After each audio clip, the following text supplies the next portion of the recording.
Subscribe my channels and press the bell icon for never miss latest educational video। नमस्ते दोस्तों, आपका फिर से एक बार स्वागत है मेरे स्टडी व्यू के चैनल्स में, जहां मैं आज मुग़ल सम्राट यानी मुग़ल पीरियड को कवर करूंगा। देखिए, आज की जो जनरेशन से मतलब ज़्यादा समय न व्यर्थ करते हुए कम समय में कैसे जॉब को क्रैक किया जाए, तो ये डिपेंड करता है नॉट हार्ड वर्किंग, आज डिपेंड करता है आपके स्मार्ट वर्किंग से। तो आप ज़्यादा से ज़्यादा स्मार्ट वर्किंग पे ध्यान दीजिए, ठीक है, ताकि आपको जो है कम समय में ज़्यादा से ज़्यादा सक्सेसफुल मिलने के चांस हो। तो इसी बेस पे मैं जो है मुग़ल पीरियड के कुछ इम्पॉर्टेंट लाइन को बॉक्स किया हूँ, जिसको आप भी अपने लूसेंट के बुक यदि आपके पास है तो उसमें पुराने भी चलेगी। अगर आपके पास पुरानी है तो कोई बात नहीं, पुरानी भी चलेगी और नई है तो भी वो चलेगी, ठीक है। तो जो भी है आपके पास उस बुक को मेरे साथ जब मैं इसको रीड करूं, और आप देख रहे हैं कि यहाँ पर मैं ऑलरेडी इम्पॉर्टेंट लाइन को बॉक्स किया हुआ, तो ये लाइन को आपको रिमेंबर करना है और अपने बुक में अंडरलाइन करना है, और सारे बुक को नहीं पढ़ना है, बल्कि जो भी अंडरलाइन किया हुआ है यहाँ पर, ठीक है, उसी को आपको याद करनी है। तो लूसेंट की जो बुक है, चलिए दोस्तों इसको देख लेते हैं, ठीक है। तो मुग़ल साम्राज्य, मुग़ल वंश का संस्थापक बाबर थे, ठीक है, और स्थापना के बाद ही वो क्या हुए, मुग़ल साम्राज्य की संस्थापक जो है वो बाबर है, और उसके स्थापना के साथ ही वो पदशाही की स्थापना की है, ठीक है। उसके बाद बाबर का जो काल माना जाता है वो 1526 से 30 ईस्वी पूर्व माना जाता है, ठीक है। बाबर का जन्म सिर्फ आपको यहाँ पर इसके ईयर को याद करना है, 1483 ईस्वी में हुआ था, ठीक है। पिता क्या है, उमर शेख मिर्ज़ा, फरगाना नाम के, ठीक है, छोटे राज्य के शासक थे। फरगाना की गद्दी पर 8 जून 1994 में बैठा, ठीक है। उसके बाद बाबर के कितने पुत्र थे, 4 पुत्र थे, हुमायूं, कमरान, अस्करी और हिंदाल, जिनमें से हुमायूं कमरान की ही नाम ज़्यादा विख्यात है, ठीक है, ये दोनों ही ज़्यादा विख्यात थे। उसके बाद बाबर ने भारत पर 5 बार आक्रमण किया, कितने बार, 5 बार। बाबर भारत के विरुद्ध किया गया प्रथम अभियान 1519 ईस्वी में, पहला अभियान जो यूसुफजाई जाति के विरुद्ध था, ठीक है। उसके बाद बाबर को भारत पर आक्रमण करने के लिए पानीपत के प्रथम युद्ध में भारत ने पहली बार तुगलमा युद्ध नीति और तोपखानों का प्रयोग किया। किस युद्ध में, प्रथम युद्ध में, पानीपत के प्रथम युद्ध जो 1526 ईस्वी में हुई थी और इब्राहिम लोदी और बाबर के बीच हुई थी, ठीक है। बाबर द्वारा लड़े गए 4 प्रमुख युद्ध है यहाँ पर, पानीपत का प्रथम युद्ध, खानवा और चंदेरी और घाघरा युद्ध, ठीक है, जो कि प्रत्येक साल वाई मतलब ईयर बाई ईयर है, ठीक है, 1526, 27, 28 और 29। तो इब्राहिम लोदी के द्वारा पानीपत का प्रथम युद्ध जिसमें बाबर विजयी था, 1527 में खानवा जिसमें राणा सांगा एवं बाबर विजयी, चंदेरी का युद्ध में 1528 और बाबर ही विजयी रहा, ठीक है, और घाघरा का जो युद्ध है 1529 अफगानों एवं बाबर, इसमें भी बाबर ही विजयी रहा, ठीक है। इस प्रकार बाबर को अपनी उदारता के लिए कलंदर की उपाधि धारण की।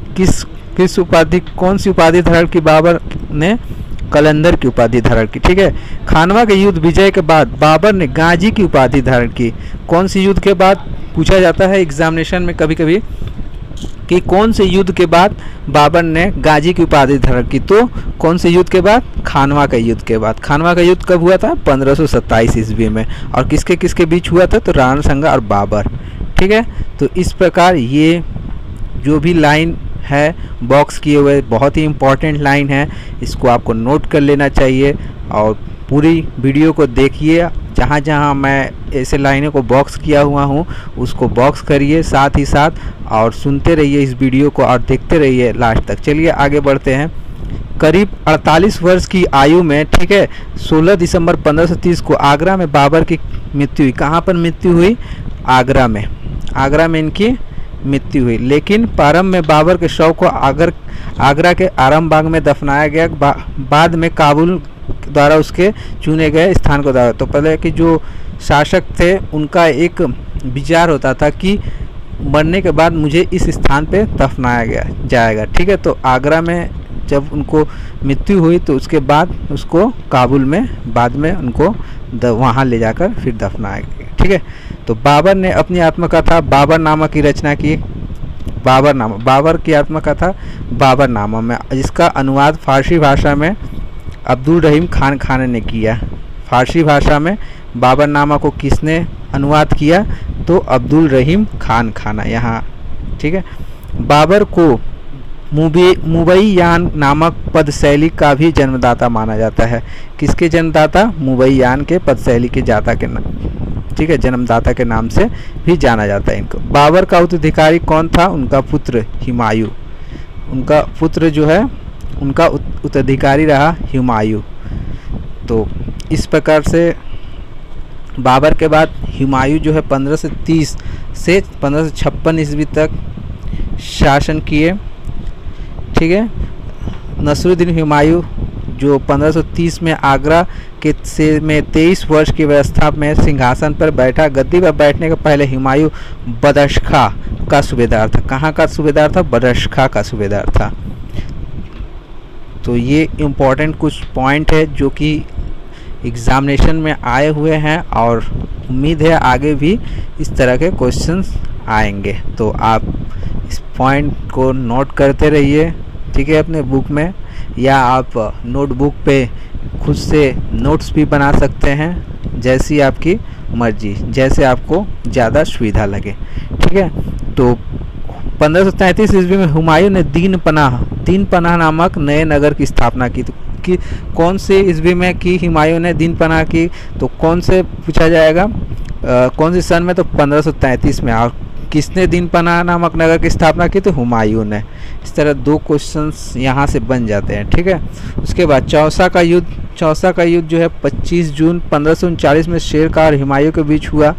इस युद्ध में शेर खां विजयी रहा। ठीक है, चौसा का युद्ध कब हुआ था? 1539 ईस्वी में। इस युद्ध में शेर खां विजय रहा। शेर खां और हुमायूं की हार हुई थी। ठीक है, शेर खां विजय रहा, चौसा का युद्ध। इसी युद्ध के बाद शेर खां ने शेरशाह की पदवी ग्रहण कर ली। तो कभी कभी एग्जामिनेशन में पूछा जाता है कि किस युद्ध के बाद शेरशाह ने शेर खां की उपाधि धारण की? तो चौसा के युद्ध में। ठीक है, चौसा के युद्ध में विजयी के बाद शेर खां ने शेरशाह की उपाधि धारण की। उसके बाद बिलग्राम या कन्नौज का युद्ध, उसके 1 साल बाद यानी 1540 ईस्वी में बिलग्राम का युद्ध या कन्नौज का युद्ध कब हुआ? एग्जामिनेशन में कभी कभी पूछता है। तो बिलग्राम और कन्नौज का युद्ध कब हुआ था? 1540 में। शेर खां हुमायूं के बीच हुआ। इस युद्ध में भी हुमायूं पराजित रहा।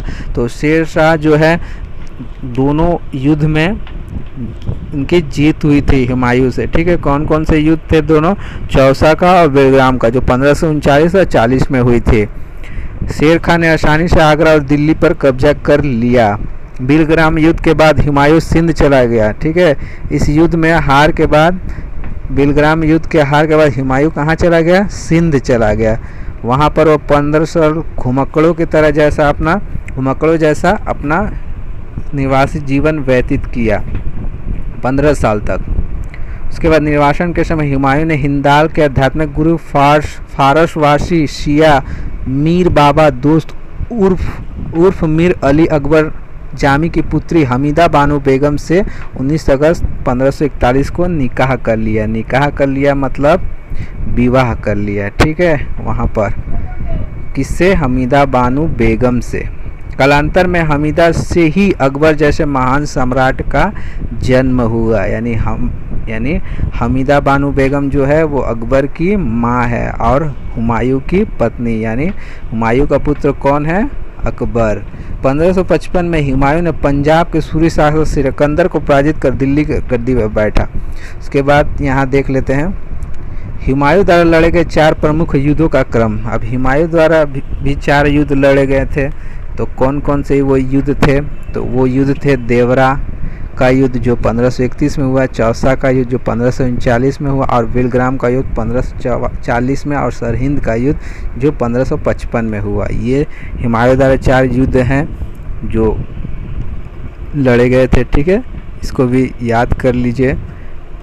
उसके बाद 1 जनवरी 1556 ईस्वी को दीन पनाह भवन में स्थित पुस्तकालय की सीढ़ियों से गिरने के कारण हुमायूं की मृत्यु हो गई। तो हुमायूं की मृत्यु कैसे हुई? सीढ़ियों पे गिरने से के कारण। कहाँ पर? दीन पनाह भवन में। ठीक है, उसके बाद अगला नेक्स्ट लाइन है, हुमायूं नामा की रचना गुलबदन बेगम ने की थी। हुमायूं नामा की रचना गुलबदन बेगम ने की थी। ठीक है, उसके बाद का पीरियड जो आता है वो आता है शेर शाह। ठीक है, शेर शाह जो है 1540 से 1545 ईसा पूर्व, ठीक है, वो उसका शासनकाल इनका रहा। और सूर साम्राज्य का संस्थापक अफगान वंशीय शेर शाह सूरी थे। कौन सा? सूर साम्राज्य के संस्थापक थे। ठीक है, इनको शेर शाह के नाम से भी जाना जाता है। शेर शाह का जन्म कब हुआ है? 1472 में। इनके बचपन का नाम फरीद खां, तो अभी इनको हम बचपन के नाम से ही जानेंगे, फरीद खां। ठीक है, फरीद खां ये सूर वंश के क्या थे? संबंधित थे। इनके पिता हसन खां जौनपुर राज्य के अंतर्गत सासाराम के जमींदार थे। कहाँ के? जौनपुर राज्य के। ठीक है, फरीद खान ने एक शेर को तलवार में एक ही बार से मार दिया था। उसी बहादुरी के प्रसन्न होकर बिहार के अफगान शासक सुल्तान मोहम्मद बहार खां लोहानी ने उसे शेर खां की उपाधि दी। तो शेर खां को, ठीक है, तो फरीद खां को शेर खां की उपाधि किसने प्रदान की? ठीक है, तो क्वेश्चन आता है कि शेर खां की उपाधि जो है किसने उनको दिया, उपाधि किसने प्रदान की? तो यहाँ देख लीजिए, ये है मोहम्मद बहार खां लोहानी। किस वजह से दी? क्योंकि फरीद खां ने एक ही वार से तलवार से, ठीक है, बहादुरी, एक ही तलवार के वार से एक शेर को जो है मार दिया था, जिसके बहादुर से प्रसन्न होकर मोहम्मद बहार खां लोहानी ने उसे शेर खां की उपाधि प्रदान की थी। ये है उनके शेर खां की उपाधि प्रदान करने की कुछ विशेषता। ठीक है, उसके बाद का लाइन देख लेते हैं। शेर शाह बिलग्राम युद्ध 1540 के बाद दिल्ली की गद्दी पर बैठा। शेर शाह बिलग्राम युद्ध किसके साथ हुआ था? आप पिछला लास्ट लाइन में मैंने हुमायूं के बारे में पढ़ा है, तो हुमायूं से ही इनका युद्ध हुआ था। कौन सा युद्ध? बिलग्राम का युद्ध, जिसमें शेर शाह विजयी रहा और वह दिल्ली की गद्दी पर बैठा। ठीक है, उसके बाद आते हैं कलिंजर का शासक कीरत सिंह था। कलिंजर का शासक कौन था? कीरत सिंह था। शेर शाह का मकबरा सासाराम में झील के बीच ऊंचे टीले पर निर्मित किया गया। ठीक है, सासाराम, तो शेर शाह का मकबरा का नाम क्या था? सासाराम। ठीक है, उसके बाद शेर शाह का उत्तराधिकारी उसका पुत्र इस्लाम शाह। शेर शाह का पुत्र का नाम क्या था? इस्लाम शाह, जो उनका उत्तराधिकारी रहा। शेर शाह ने भूमि को माप को 32 एकड़ अंक वाली सिकंदरीगंज एवं सन की डंडी का प्रयोग किया। तो सन की डंडी का प्रयोग किसने किया है? तो ये है शेर शाह। शेर शाह ने सिकंदरीगंज या सन की डंडी का प्रयोग इनके द्वारा किया गया। तो क्वेश्चंस में आता है सिकंदरीगंज या सन की डंडी का प्रयोग किस शासक ने किया? तो शेर शाह ने किया। याद रखिएगा, शेर शाह ने। ठीक है, उसके बाद देखते हैं कबूलियत एवं पट्टा प्रथा की शुरुआत शेर शाह ने की। कबूलियत और पट्टा प्रथा की शुरुआत शेर शाह ने की। तो ये भी एग्जामिनेशन के लिए काफ़ी इम्पोर्टेंट है। उसके बाद का लाइन जो है क्या है? उसके बाद का लाइन है पाटलिपुत्र को पटना के नाम से पुनः स्थापित किया। शेर शाह ने ही पाटलिपुत्र को पटना के नाम से स्थापित किया। Very very important question. ठीक है, 1541 ईस्वी में, कौन से सन में? 1541 ईस्वी में शेर शाह ने ही ग्रैंड ट्रंक रोड की मरम्मत करवाई। ये स्थापना नहीं किए थे, उनकी मरम्मत करवाई थी, लेकिन मरम्मत जो करवाता है वही, ठीक है, उसकी स्थापना नहीं की, लेकिन उनके नाम पे ही इनको मान्यता मिल गई। ठीक है, शेर शाह ने ही ग्रैंड ट्रंक रोड की। तो ग्रैंड ट्रंक रोड की मरम्मत या स्थापना किसने करवाई? तो शेर शाह ने ही करवाई। एग्जाम में अगर आए तो आप कंफ्यूज नहीं होइएगा, शेर शाह पे ही टिक करिएगा। ठीक है, उसके बाद मलिक मोहम्मद जासी, वो डाक प्रथा का प्रचलन शेरशाह के द्वारा ही कराया गया था। कौन से प्रथा? डाक प्रथा का प्रचलन शेरशाह के द्वारा ही कराया गया था। तो ये था फ्रेंड मेरे मुग़ल साम्राज्य का जो वीडियो था उसका पार्ट 1, और मैं पार्ट 2 में मुग़ल पीरियड को पूरा फिनिश कर दूंगा।